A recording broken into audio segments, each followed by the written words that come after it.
شلامة أشورايا. أنا امبارح سجلت فيديو بتقنية اللايف حتى أجاوب عن الأسئلة اللي كانت توصلني بخصوص الأشياء اللي تعيشها هذه الأيام مؤخرا. الأسئلة كانت: ليس الأمن يستدعيني مرتين في شهر واحد، وأني شنو أسوي بالمغرب، وليس أني أصلا ما طلعت بالمغرب. أولا التهم اللي كانت موجهة إلي كانت تتعلق بالانضمام لجمعية تبشيرية، ويعني وتشويه الدين الإسلامي، وهم أخذ تمويل من جماعات خارج المغرب. وطبعا كل هذه التهم ما كان إلى أي أساس من الصحة، والشرطة كانت تعرف إن ما إلى أي أساس من الصحة، ومن شان هيك تلقوا سراحي. لكن الغريب بالموضوع كان إنه أخوي كان هو يلي مبلغ، مو حدا غريب يعني. لكن يضل سؤال، من شان شنو دا يصير كل هالشي؟ ليش هالعداء وليش هالكراهية كلها؟ السبب كتير كتير كتير بسيط. البيئة اللي أنا دا أعيش معها ما دا تفرق بين القومية والدين. لما تقول لهم إنك أشوري أو قوميتك أشورية، أول إشي دا يجي في بالهم هو قصة النمرود، والقصة اللي المكتوبة بالقرآن والكتب الدينية، وما دا يفكرون أساسا إن أكو فرق كبير بين الدين وبين القومية. ممكن تكون أشوري مسيحي مسلم يهودي صابئي مدري شو، معتقدك حريتك، قوميتك إشي تاني طبعا. المهم البيئة الذي بعيش معها كتير كتير كتير متخلفة الصراحة. ما راح أكذب، ما راح أجامل، ما راح ألمع صورة حدا. ماذا يفرقون بين الأبيض والأسود، القومية والدين؟ من شان هيك صاير اللي صاير. أني شنو دا أسوي بالمغرب وليس ما طلعت من هون؟ أني عمليا مغربي لأني مولود هون بالمغرب، وعائلتنا كانت هون بالمغرب من سنين كتير كتير كتير طويلة. كيف عرفت أني أصلا إني أشوري؟ لأني أنا أساسا كنت مستعرب. فشنو اللي صار؟ هون بالمغرب سكان المغرب الأصليين هم الأمازيغ، وكان يعيش وياهم يهود. من بعد إجا الإسلام وإجا العروبة وتعربوا الناس. الأمازيغ حافظوا لحد كبير على لغتهم وعلى تقاليدهم. عموما بقية الأقوام الثانية كلهم يتعربوا. اللي دا نعرفوا إحنا إننا مو أمازيغ، مع إني دا أعرف إن جدة والدتي أمازيغية. لكن عموما نحن مو أمازيغ، ونحن هاجرنا من الشرق لشمال إفريقيا.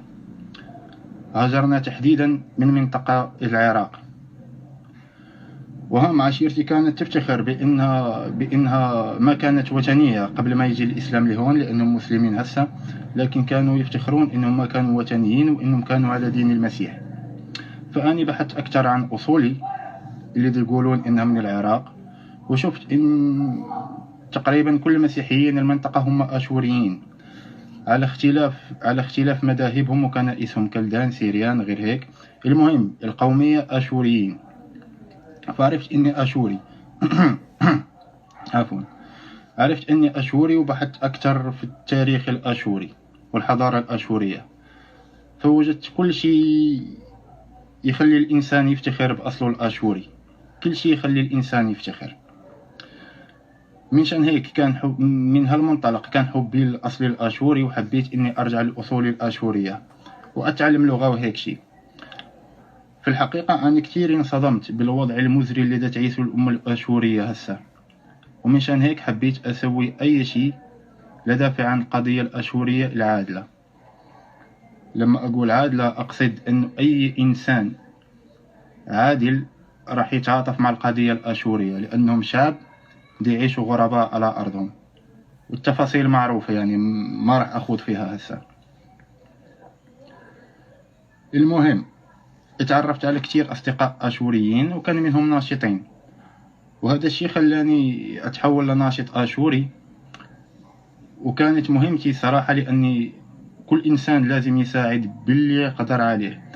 فأنا حاولت أني أعرف بالقضية الآشورية عند القوميات الثانية أقصد، وخصوصا الناس اللي كانوا ما يعرفون أساسا إن أكو ناس اسمهم آشوريين، كانوا يظنوا أننا انتهينا كيف ماذا يروجوا بعض الجهات.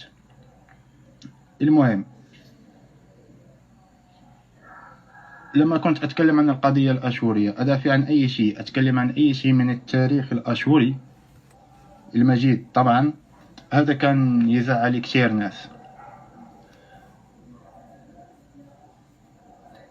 المهم، نحن مو بس عشيرتنا هي اللي اجت للمغرب من آشور، كثير عشاير اجت من نفس المنطقة.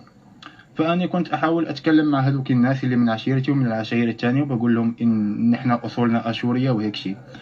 طبعا أكو كانت قابلية في البداية، لكن بعدين بسبب بعض الأشخاص انتشرت فكرة النمرود والقرآن وأنهم كفروا أعداء الله وحلفاء الشيطان وهذه الخزعبلات. طبعا ممكن أي حد يؤمن بالمعتقد اللي يحبه، وإذا كان القرآن وغيره من الكتب بدأ تقول إن أكون نمرود حليف الشيطان وهيك شيء، فأني مو نمرود، والأشوريين مو نمرود، والناس كل إنسان لما يموت راح يتحاسب حسب أفعاله هو، يلي سواها هو، مو يلي سواها النمرود أو غير النمرود. تمام، أتمنى الفكرة تكون وصلت. ففي البداية كان شوية مشاكل، مثل ما ضل عندي أصدقاء، شوية مشاكل في العائلة هيك شيء.